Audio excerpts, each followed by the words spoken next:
Right. Open ಸವಾಲ್ ಹಾಕಿದ್ದಾರೆ sir, ಚುನಾವಣೆ ಯಾವಾಗ ಎದುರಾದ್ರೂ ಕೂಡ ಬಿಜೆಪಿ 130-170 ಬರುತ್ತೆ ಅಂತ ಹೇಳಿ. ಮೊದಲೇ ಮಾತು ವಿಜೇಂದ್ರನೇ ಏನೋ ಸ್ವಲ್ಪ ದಿವಸನಾಗ ಇರೋಲ್ಲ ಅವರು.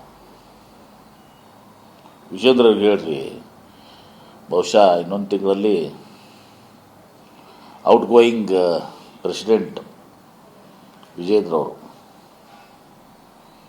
ವಿಧಾನಸಭೆ ವಿಸರ್ಜನೆ 2.5 ವರ್ಷ ಇದೆ, ಕಾಲ ಐತೆ. 2 ಚುನಾವಣೆ ಎಷ್ಟು ಗಡಬಡಿ ಹಾಕಿದೆ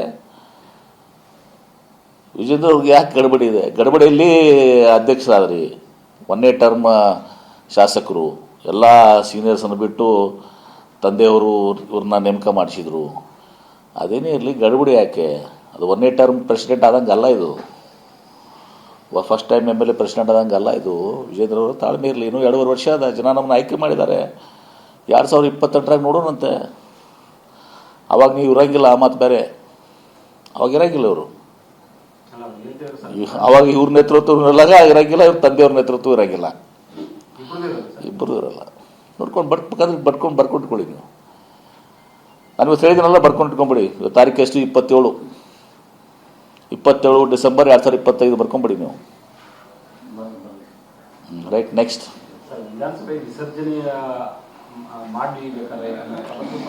ಇವ್ರು ಯಾರ್ರೀ? ಪ್ರಜಾಸತ್ತಾತ್ಮಕವಾಗಿ ಸಂವಿಧಾನಾತ್ಮಕವಾಗಿ ಒಂದು ಸರ್ಕಾರ, ಜನರ ಆಶೀರ್ವಾದದಿಂದ 136 ಸೀಟನ್ನು ಪಡ್ಕೊಂಡಿದ್ದೀವಿ ನಾವು. ಇವ್ರು ಯಾರು ವಿಸರ್ಜನೆ ಮಾಡೋಕ್ಕೆ ಹೇಳೋಂಥವ್ರು? ಬಾಲಿಶ ಹೇಳಿಕೆ. ಅದಕ್ಕೆ ಫಸ್ಟ್ ಟೈಮ್ MLAಗಳನ್ನ ಅಧ್ಯಕ್ಷ ಮಾಡಬಾರ್ದು. ಇದೇ ತೋರಿಸ್ತದೆ, ಅದಕ್ಕೆ ಮ್ಯಾಚುರಿಟಿ ಇರೋದಲ್ಲ. ಅದಕ್ಕೆ ಯಾರು ಹೋಗ್ತಾ ಇಲ್ಲ ಅವ್ರನ್ನ, ಸೀನಿಯರ್ಸು.